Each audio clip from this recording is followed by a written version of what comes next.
청취자 여러분 안녕하십니까. YTN 라디오 수도권 투데이 장원석입니다. 지난주에 강력한 부동산 대책이 발표됐습니다. 지난해 부동산 대책 이후에도 집값이 계속 상승하자 이 불을 끄겠다는 정부의 의지가 드러나는 내용이 다수 담겼는데요. 잠시 뒤 투데이 포커스에서는 부동산 인포 권일 리서치 팀장과 함께 이번 부동산 대책의 핵심을 짚어보겠습니다.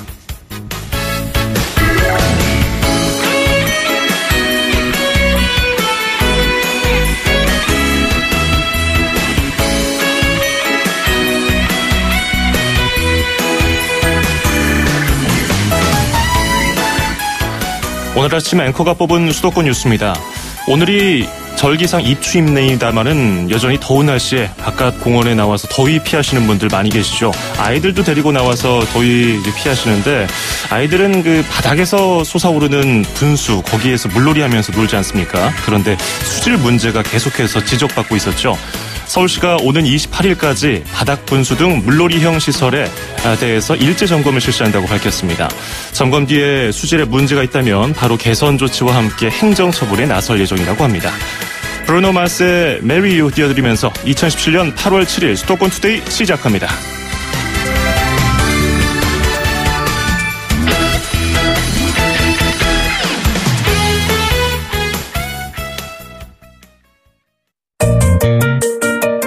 음악과 수도권 뉴스가 한방에 수도권 전문 방송 수도권 투데이.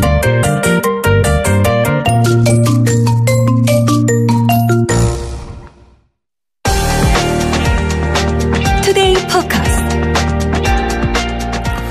정부가 이번에 파리 부동산 대책을 발표하면서 내세운 지향점은 무분별한 투기를 막아서 서민들의 주거를 안정적으로 유지하겠다 이렇게 밝혔습니다.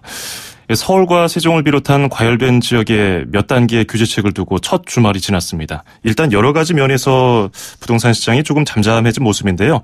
오늘 투데이 포커스에서 파리 부동산 대책의 목표와 핵심 또 부동산 시장의 분위기를 살펴보겠습니다. 청취자 여러분들도 이 부동산에 대해서 궁금하신 점 이번 대책에 대해서 의견 있으신 분들은요. 짧은 문자 50원 긴 건 100원이 드는 샵 0945 우물정 0945로 문자 보내주시기 바랍니다. 자, 오늘 도움 말씀 주실 분 만나보죠. 부동산 인포의 권일 리서치 팀장 모셨습니다. 어서 오십시오. 예, 반갑습니다. 예, 이번에 파리 부동산 대책이 초고강도다 이런 얘기를 하고 있는데요. 지난해 있었던 6.19 그리고 1.13과 비교했을 때 어떤 면에서 초고강도인지 설명 부탁드리겠습니다. 예, 이번 파리 부동산 대책은 이전 정부들에서 볼 수 있는 그 강도 높은 규제들을 포함을 하고 있는데요. 예. 먼저 재개발 정비 사업의 입주권 거래를 금지한 점이 주목할 부분입니다. 과거에는 이제 재건축 정비 사업에만 규제를 집중해서 조합원 지위 양도를 금지하거나 입주권 전매를 했었는데요. 예. 이번 대책에서는 재개발 입주권 전매도 함께 금지시켜서 재건축 규제로 인한 풍선 효과를 방지할 수 있게 했습니다. 이외에 분양권 양도세율을 보유기간에 상관없이 50%의 높은 세율을 적용했고요. LTV, DTI 등을 40%까지 낮추고 중도금 대출을 1세대 1건으로 강화하는 등의 내용이 과거 정부와는 차별화된 내용들입니다. 예. 주말 동안 분위기가 어땠는지 참 궁금해요. 기사에서는 분위기가 완전히 죽어버렸다. 그리고 중개업소에서는 야, 이거 좀 심하다라는 말씀들 많이 하시던데 주말 동안 분위기 어땠습니까?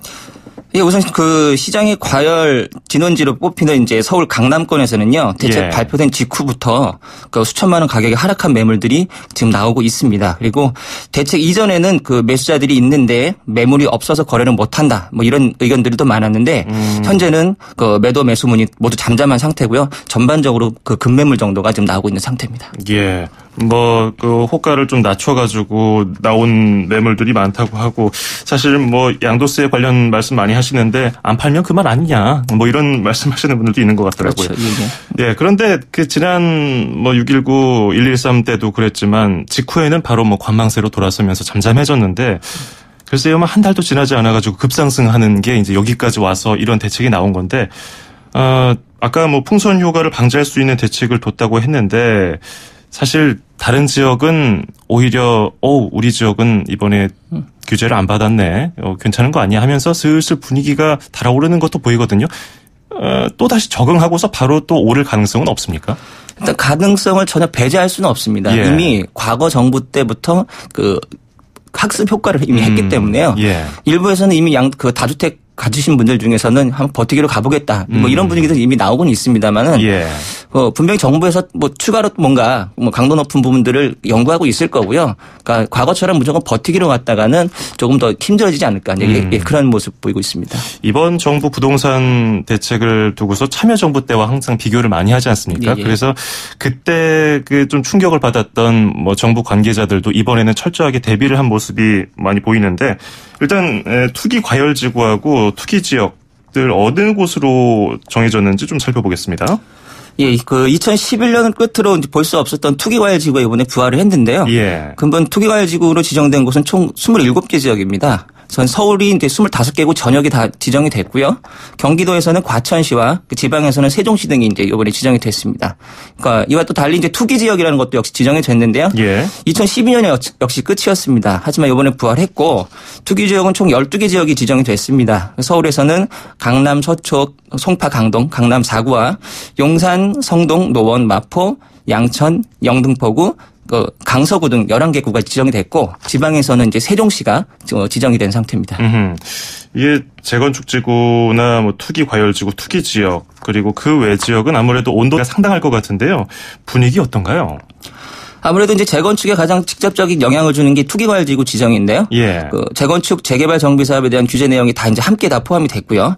실제로 대책 발표 이후에는 이제 강남 재건축 추진 단지를 중심으로 해서 그 조합원들 문의가 많이 늘었대요. 뭐냐면 이제 지위 내 조합원 지위를 양도할 수 있느냐, 아하. 아니면 안 되느냐 이런 부분들이 굉장히 중개업소의 문의가 많았었고요. 예. 근데 이런 이제 사실이 이제 그 거래할 수 있습니다, 없습니다 이런 부분이 확인되다 보니까 그부터는 이제 이 관련된 문의가 이제 급격히 줄어든 상태에서 급매물들이 종종 나오고 있고 투기 지역 지정과 이제 그 투기과열지구 지정 지역이 그 대부분 다 겹치고 있습니다. 따라서 예. 그 두 개 지역을 구분해서 뭐 온도차가 다른다기보다는 그 온도차가 거의 크게 다르지 않다. 뭐 이렇게 보시면 될 것 같습니다. 그렇군요. 네.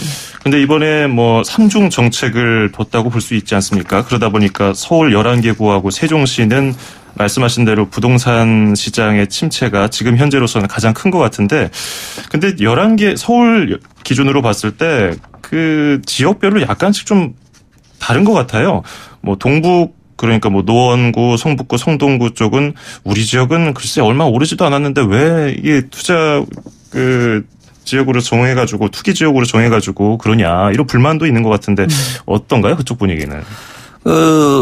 실제로 노원 지역의 공인중개사들 얘기는 이제 예. 그런 볼멘 소리들을 하셨죠. 예. 왜 강남하고 우리 똑같이 규제해서 그 실질적으로 실수요자라고 하죠. 그분들 같은 경우는 아무래도 이제 그 전체적 금액 자체가 작기 때문에 실수요자들이 아무래도 많은데요. 하지만 이제 최근 분위기를 보게 되면 전세값과 이제 매매값 차이가 적은 걸 이제 이용해서 투자하는 갭 투자들이 사실 굉장히 많았습니다. 예. 따라서 정부에서 과거 정부에도 보게 되면은 강남 3구를 중심으로 규제를 하다 보니까 그 비투기 과열지구 이제 강북권이라든지 이런 지역들도 네. 아파트값이 급등했던 사례들이 있었어요. 예. 그러다 보니까 최근에 좀 그 갭 투자가 성행했던 곳들 중심으로 정부에서 이번 그 규제와 관련돼서 이렇게 지정을 한 이렇게 케이스를 볼 수 있겠습니다. 뭐 갭 투자가 활발했던 서북 지역 뭐 마포구라든지 서대문도 그렇고 지금 매물이 좀 나오고 있나요? 아직은 매물이 크게 뭐 증가하고 네. 있지는 않은데요. 그러니까 정부에서 원했던 건 아무래도 다주택자분들이 빨리 매물을 좀 내놔야 되는 분위기인데 그렇죠. 그러니까 현재로서는 아직 그런 지역들 중심으로는 금매물이 크게 증가하고 있지는 않고요. 아까 말씀드렸던 것처럼 강남권 중심으로 워낙 이제 그 금액이 큰 것들 중심으로는 예. 실질적으로 한 수천만 원씩 가격이 하락한 금매물들이 뭐 존재하고 있는 것으로 조사가 됐습니다.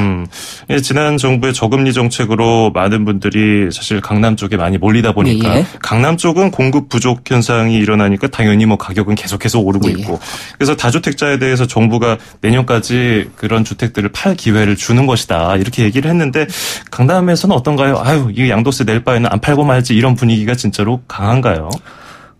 실제로 그런 분들도 꽤 많이 나타나고 있는 것으로 예. 보여요. 따라서 그러니까 실제 이번 그 대책에서 빠졌던 내용 중에 하나가 이제 보유세 관련된 그렇죠, 부분인데요. 그렇죠. 그러니까 이 부분은 굉장히 많이들 지적들 하고 계신데 하지만 보유세는 그 단순하게 올리기가 쉽지 않은 부분이 많아요. 왜냐하면은 주택, 뭐 부동산, 뭐 토지 여러 예. 가지 이제 상품들이 있다 보고 그리고 다양한 케이스들이 있기 때문에 실질적으로 순수하게 그 1주택 하나 내가 갖고 있는 분들한테 예. 보유세를 과도하게 가중시킬 수가 또 없는 노릇이거든요. 그래서 보유세 인상 부분은 굉장히 좀 많은 연구가 필요하고 고심하는 부분들이 필요합니다. 따라서 당장은 올리지 않겠지만 현 정부 그 정세로 봤을 때는 보유세 인상 가능성이 일단 높고요.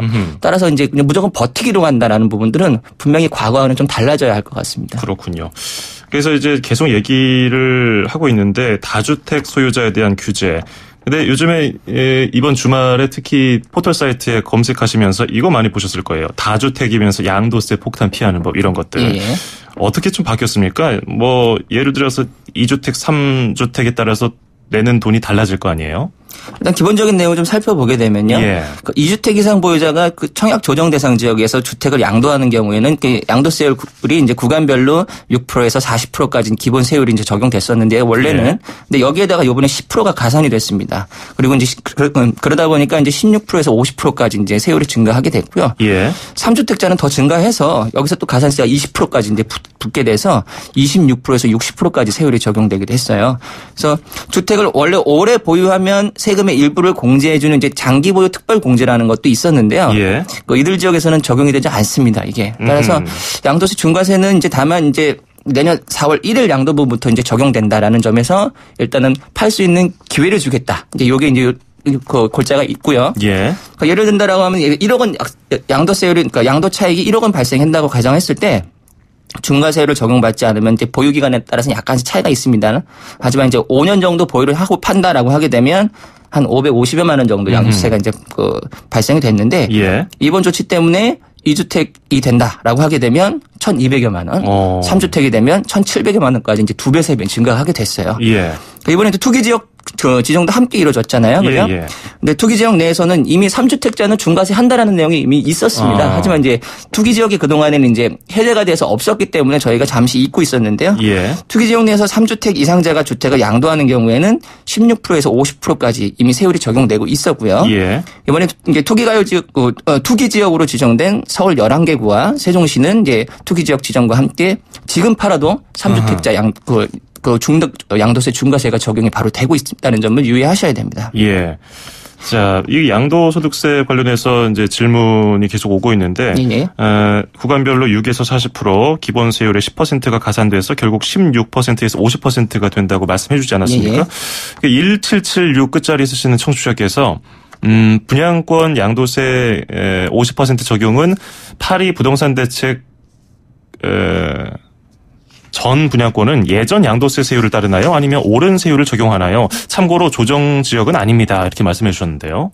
조정 지역은 아니시면은 일단 그 일반 세율 적용 받으시는 게 되겠고요. 그러니까 보유 기간에 따라서 이제 차등돼서 세율이 적용된다라는 점을 참고하시면 됩니다. 조정 지역에 해당하는 곳은 요 어떻게 됩니까? 그러면은 이제 그 50%에 대한 양도세율이 이제 기본적으로 무조건 적용됩니다. 보유 기간 상관없이. 그렇군요. 이제 양도세와 관련해서 조정 지역에 살고 계신 분들이 뭐 문제가 되는 거니까. 근데 1세대 1주택 이와 관련해서도 이제 고민해야 될 것들이 생깁니다. 이게 뭐 청약 통장을 써가지고 새로운 아파트를 분양을 받았었는데 예전에 근데 형편상 직접 살 수는 없었고. 그래서 2년간 전세를 놨다가 양도소득세 비과세 요건을 채워서 팔려고 했는데 이번 대책이 나오면서 야 이거 2년을 직접 살아야 되는데 어떡하냐 이렇게 고민하시는 분들이 많더라고요. 어떻게 보십니까? 이 부분 2년 이상 거주해야 세금을 내지 않는 부분. 일단은 이 과거에도 사실 이런 내용들이 있었습니다. 거주 요건들이 있었는데 근데 실질적으로 지금 상황에서는 사실 거주 요건을 채우지 못하시면 그 비과세 요건이 안 되기 때문에 그 부분에 대해서는 뭐 어쩔 수 없이 뭐 세금이 부과된다는 부분들은 이제 감안하셔야 될 것 같고요. 다만 이제 다른 주택들이 또 있다라고 하게 되면 이제 주택 보유수를 줄여가지고 일단은 다주택에서 일단 그 피해 가시는 것이 일단 가장 좋겠고요. 현재로서는 뭐 그 전세 살면서 1주택 갖고 계신 분들 같은 경우는 따로 달리 뭐 피할 방법은 사실 없습니다. 자, 여러 가지 사례가 있는데 이런 경우도 참 많아요. 내 명의의 집은 세를 주고 그다음에 다른 곳에 나는 세를 얻어서 사는 경우. 이 경우는 어떻게 될까요? 이게 뭐 같은 내용이긴 한데요. 역시 이제 2년 거주 요건을 반드시 채워야 된다. 그러니까 요 이제 조정 대상 지역인 경우에 해당하는 거니까요. 그래서 뭐 할 수 있다라고 하게 되면 뭐 거주 요건을 이제 그 주거할 수 있는 기간을 한번 고려하셔가지고 한번 이제 거주할 수 있는 방법을 좀 찾아보시는 것이 좋겠지만 그렇지 않다라고 하게 되면 일단은 현재로서는 이제 좀 오히려 길게 보유해 가시면서 예. 좀 시간을 좀 벌어보시는 것도 좀 좋은 방법으로 볼 수 있겠습니다. 그렇군요. 예전 지금까지의 그런 부동산 뭐 재테크라든지 여러 가지 계획 세우셨던 분들은 전혀 다른 패러다임으로 접근을 하셔야 될 것 같아요. 일단은 전면적인 좀 수정이 좀 필요할 부분이라고 봅니다. 예. 자, 일단 양도세 얘기를 계속해서 해보면요. 8월 2일에 발표가 됐고 다음 날인 8월 3일부터 지난주 8월 3일부터 적용이 됐는데 이 시점을 두고도 헷갈리는 분들이 많으시더라고요. 취득 시점이 계약을 했을 때인지 아니면 대금을 다 납부했을 때인지 등기를 했을 때인지 헷갈리거든요. 언제를 봐야 됩니까? 일단 주택 취득은 이제 두 가지 경우에 해당할 수 있는데요. 기준은. 예. 그러니까 매매 계약을 체결하고 잔금을 지급한 날을 기본적으로 이제 취득이라고 이제 이해를 하고 계신데 예. 반대로 이제 등기를 접수한 날도 있는데 그러면 어떤 차이가 있느냐라고 하지만은 만약에 등기를 먼저 접수한 경우 잔금 치르기 전에 등기를 예. 먼저 접수한 날이 더 빠르다라고 하게 되면 등기 접수일이 취득일로 됩니다. 그래서 그 부분을 잘 감안하셔서 예, 취득 시점을 좀 따져보시면 됩니다. 그렇군요. 자, 그리고 분양권 전매에도 제동이 걸렸는데 야, 이거 팔아야지 하고서 마음 먹고 계셨던 분들은 이 8월 2일 전후로 많이 마음이 조급해지실 것 같아요. 이 부분은 어떻습니까? 일단 참고로 아까 말씀드렸던 부분 중에 이제 한번 내용을 좀 참고하실 부분들은 예. 분양권은 내년 1월 1일부터 이후부터 양도하는 부분부터 이제 적용이 된다는 점을 제가 아까 잠깐 이제 혼동해서 말씀드렸고요. 예. 그 부분 먼저 감안하시고 말씀드려보시면은 원래는 이제 1년 이내 보유하게 되면은 1년 이내 보유하고 팔게 되면 50%. 그러니까 1년에서 2년 미만 보유하고 팔게 되면 40%. 2년 이상은 이제 6에서 40% 이제 세율이 차등 적용됐었는데요. 보유 기간에 따라서 이번에 무조건 양도세 팔게 되면 보유기간 상관없이 50%니까 그거 좀 참고하시고 다시 한번 말씀드리지만은 내년 1월 1일 이후 양도분부터 분양권은 50%의 세율이 적용된다는 점을 다시 한번 기억하시기 바랍니다. 그렇군요. 아예 전매 제한이 되는 것도 있습니까?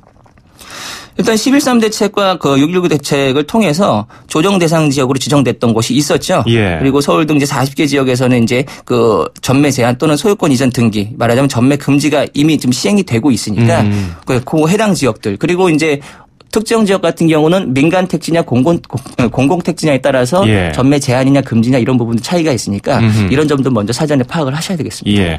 자, 7564번 님도 문자 질문 주셨는데요.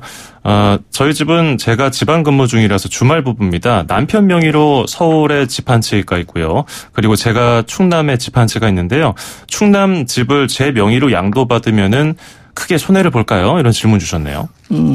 일단 조정 대상 지역이 아니면은 예. 일반 과세를 적용받기 때문에 조정 대상 지역이 아닌 지역 주택을 먼저 파시고 예. 주택 보유수를 줄이시는 것이 일단은 절세에 굉장히 도움이 되실 거예요. 이거 짧게 한번 여쭤볼게요.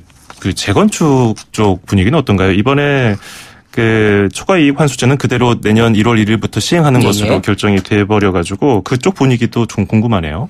그러니까 재건축 시장이 지금 굉장히 애매하게 된 게 사실 초과이익 환수라는 것은 3천만 원 이상 소득 이익이 발생했을 때 그 부분에 대해서 이익이 환수되는 부분인데 아무래도 그게 가장 영향력이 컸었기 때문에 그동안의 재건축 단지들이 굉장히 빠른 사업을 추진해 왔었거든요.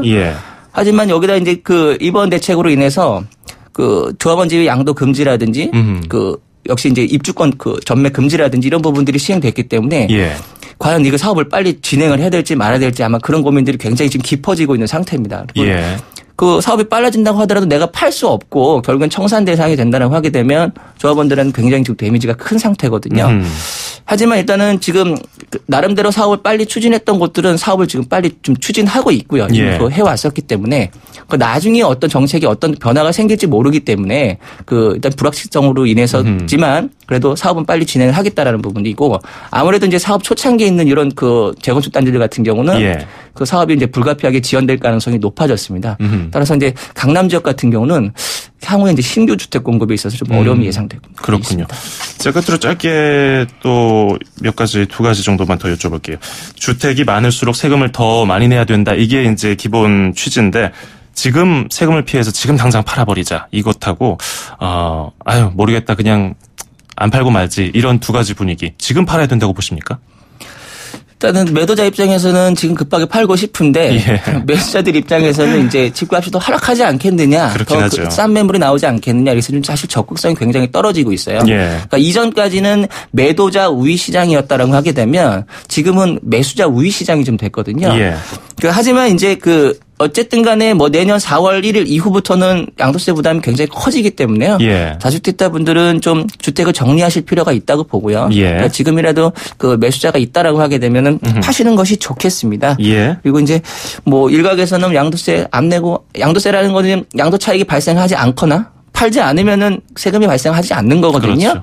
그러다 보니까 이제 올해 이후부터도 한번 내가 버텨보겠다. 예. 뭐 이런 부분들도 있지만 앞서 말씀하셨던 것처럼 보유세 인상 가능성도 분명히 있기 때문에요. 예. 그러니까 아무래도 이제 뭐 많은 수익이 내면은 세금을 내야 되는 건 예. 정답 아닙니까? 그러니까 그런 부분들은 좀 너무 뭐 편법적이나 이런 부분들은 좀 버리시면서 예. 좀 일단은 팔아 나가시는 것이 이제 좋을 거라고 생각합니다. 예. 끝으로 한 30초 정도 짧게 조정지역 대상에서 실제로 내가 살 집을 구하시는 분들은 어떤 점들을 고려해야 할까요? 아무래도 이제 이번에 대출 부담이 굉장히 커졌기 때문에요. 예. 자신이 이제 기존 현재 대출이 어느 정도 있는지 감안하셔가지고 어느 정도 여유자금 확보가 가능한지 부분들을 파악하신 다음에 주택 매수에 나셔야 되겠고요. 예. 그다음에 뭐 거주 요건이 추가됐으니까 거주 계획도 역시 함께 짜셔야 되겠고요. 그리고 향후에 이제 자금 조달 계획이나 입주 계획 등 주택 구입할 때 이런 부분들도 필요하니까 예. 신고 양식을 잘 이해하시고 그리고 제출하셔서 과태료가 부과되지 않게 주의하시는 것이 좋겠습니다. 알겠습니다. 오늘 부동산 대책에 대해서 짚어봤습니다. 고맙습니다. 네, 감사합니다. 지금까지 부동산 인포의 권일 리서치 팀장이었습니다. Another summer day has come and gone away. In Paris and Rome, but I wanna go home. 웨스트라이프의 홈 듣고 2부에서 뵙겠습니다. Maybe surrounded by a million people, I still feel all alone. I just wanna go home. Oh, I miss you, you know. And I'll be keeping all the letters that I wrote to you. 2,500만 수도권 청취자를 위한 모든 소식이 한자리에 YTN 뉴스 FM 수도권 투데이. FM 94.5MHz YTN 뉴스 FM 수도권 투데이 2부 듣고 계십니다. 2부에는 경기도와 인천시 소식 준비되어 있고요. 먼저 광고 전해드리겠습니다. 서울, 경기, 인천 찍고! 수도권 정보의 핵심이 바로 여기에 수도권 행정탐방. 수도권 행정탐방 월요일 순서 경기도로 떠나보겠습니다. 경기도 박물관의 한준영 전시 큐레이터 연결하겠습니다. 안녕하세요. 네, 안녕하세요. 예, 오늘은 전시에 대해서 하나 알아보려고 하는데 경기 옛 이야기 특별전 그 많던 옛 이야기는 어디로 갔을까 이게 제목이잖아요. 네네. 어떤 전시인지 소개 부탁드리겠습니다. 예, 이번 전시는 경기도 31개 시군에서 어르신들께 체록한 수많은 옛 이야기 중에서 친근하고 교훈적인 이야기 20여 편을 골라서 주제별로 구성한 전시입니다. 예. 옛 이야기에 관련된 유물과 현대 작가의 작품 그리고 예쁜 일러스트를 함께 관람하실 수 있는 초등학생 눈높이에 맞는 체험형 전시입니다. 예전에는 실제로 할아버지, 조부모와 함께 사는 아이들이 많았기 때문에 네. 익숙한 일이었는데 요즘엔 그런 사례가 많이 줄어든 것 같기도 해요. 예, 이 전시 기획 의도도 비슷할 것 같은데요. 예. 어른들께서는 자라면서 많은 이야기를 듣고 다양한 꿈을 꾸면서 자라셨습니다. 하지만 요즘 아이들은 가만히 이야기를 듣거나 책을 읽기보다는 TV나 게임을 몰두해서 좋은 이야기를 접할 기회가 상대적으로 좀 적습니다. 예. 그래서 방학을 맞은 아이들에게 우리 고장의 재미있는 옛 이야기를 알려주고 싶은 마음에 전시를 기획하게 되었습니다. 옛날 이야기 하면은 입에서 입으로 전해오는 뭐 전래동화 이런 것들이 떠오르는데 네. 어떤 차이가 있습니까? 예, 이 옛 이야기는 오랜 기간 입에서 입으로 전해져 온 우리의 공동의 문화유산입니다. 예. 남보다 잘해야만 계승되는 춤이나 노래와는 달리 특별한 재능을 필요로 하지 않고 누구나 즐기고 후세에 전달할 수 있다는 장점이 있습니다. 경기 옛 이야기는 대표적으로 당군시나 오성과 한음, 방귀쟁이 며느리처럼 여러분들이 잘 아시는 이야기들이 있습니다. 이것들은 신화와 전설, 민담 등으로 나눌 수 있는데요. 아이들을 위해서 옛 이야기를 쉽게 고쳤으면 바로 전래동화가 됩니다.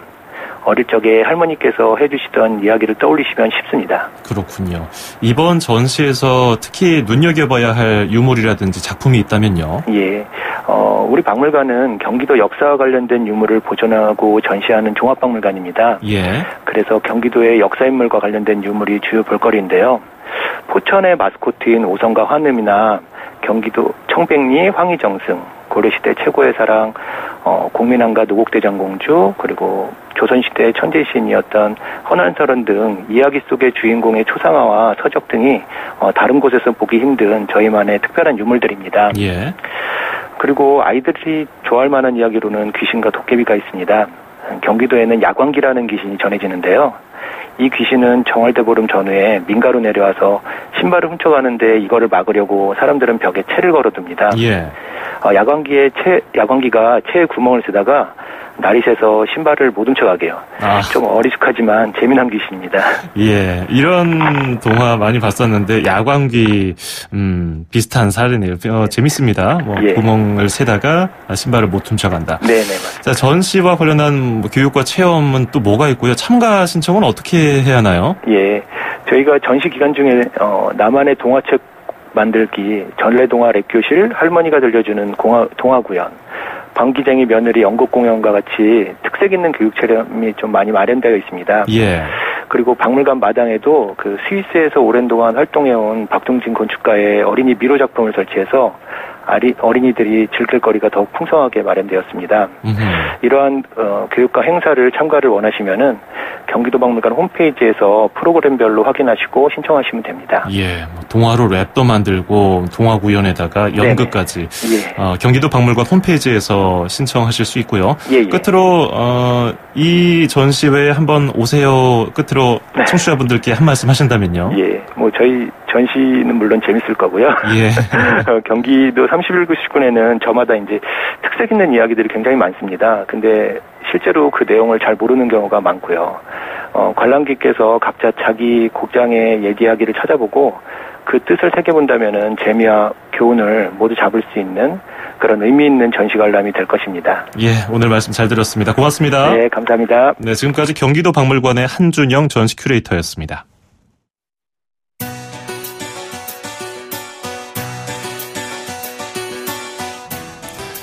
제니퍼 로페즈의 If You Had My Love 듣고 인천시 소식으로 이어갑니다.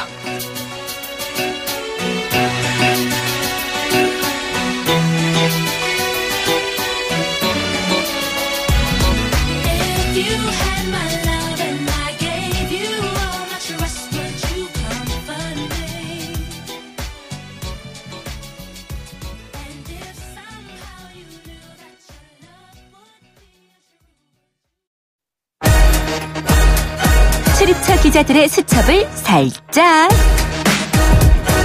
가장 빠른 수도권 소식을 전해드립니다. 여기는 출입처입니다. 네, 계속해서 인천광역시 소식 알아보겠습니다. 경인일보의 이현준 기자 전화 연결돼 있습니다. 안녕하세요. 예, 안녕하세요. 예, 지난달 하순에 집중호우로 인천에서 상당한 비 피해가 있었다는 소식 전해드렸는데요. 인천광역시가 후속 대책 마련에 나섰다는 소식부터 들어볼까요? 네, 그렇습니다. 인천에선 지난달 23일 시간당 최고 90mm에 달하는 기습폭우가 쏟아져서 한 명이 숨지고 주택가, 상가, 도로 등 5천여 곳이 물에 잠기는 등의 큰 피해가 있었는데요. 인천시는 최근 유정복 인천시장 주재로 집중호우 피해 예방 종합대책 회의를 열고 우수 저류조 설치 방안 등 후속 대책을 논의했습니다.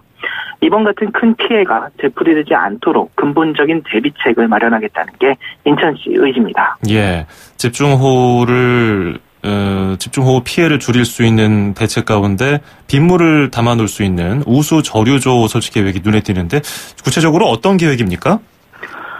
최대 3,000통 정도의 빗물을 모을 수 있는 빗물 저장 시설을 도심 지하 곳곳에 설치해 유수지 역할을 할 수 있도록 하겠다는 게 인천시 구상입니다. 예. 국지성 집중호우나 폭우가 내려 하수관에서 물이 넘쳐도 우수 저류조에 빗물이 저장되도록 해서 도로가 잠기거나 주택이 침수되는 피해가 줄어들 수 있도록 하겠다는 겁니다. 인천시는 우선 상습 침수 지역인 남동구 소래포구 지하에 120억 원 규모의 사업비를 투입해 2,000에서 3,000톤 정도의 빗물을 저장할 수 있는 우수 저류조 2개를 2019년까지 설치할 계획입니다. 예.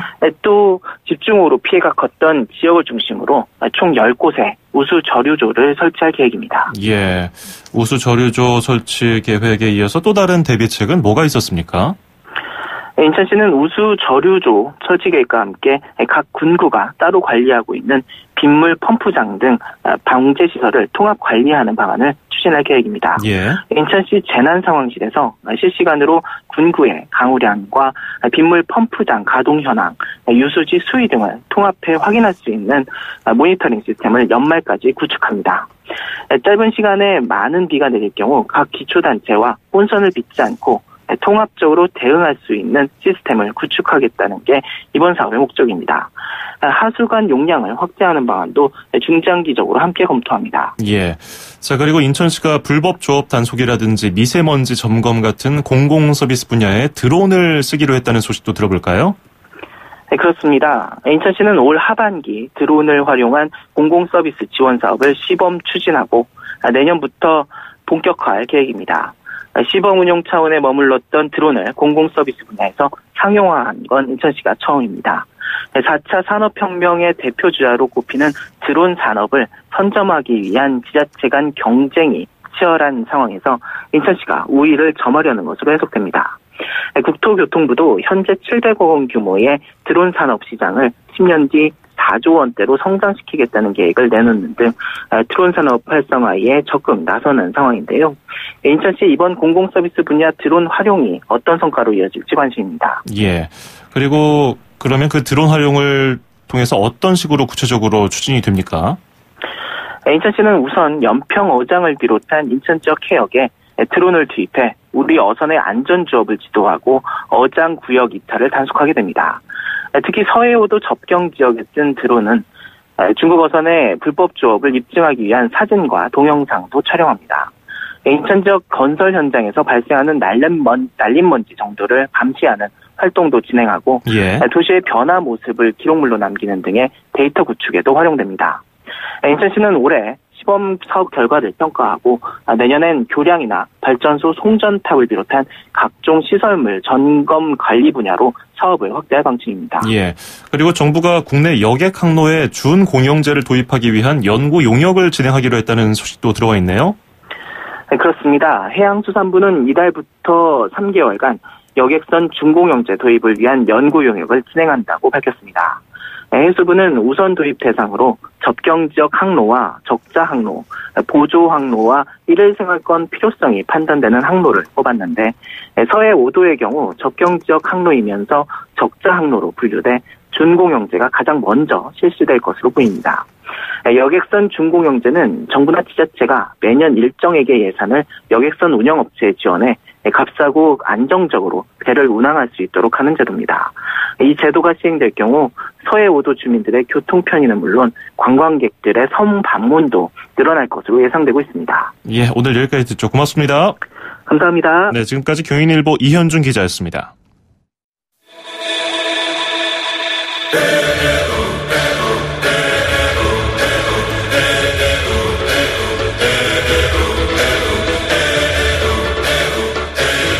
수도권 투데이 오늘 준비한 소식은 여기까지입니다. 끝으로 바스티유의 폼페이 띄워드리면서 저는 인사드리겠습니다. 내일 아침 9시 10분에 뵙죠. 장원석이었습니다. 고맙습니다.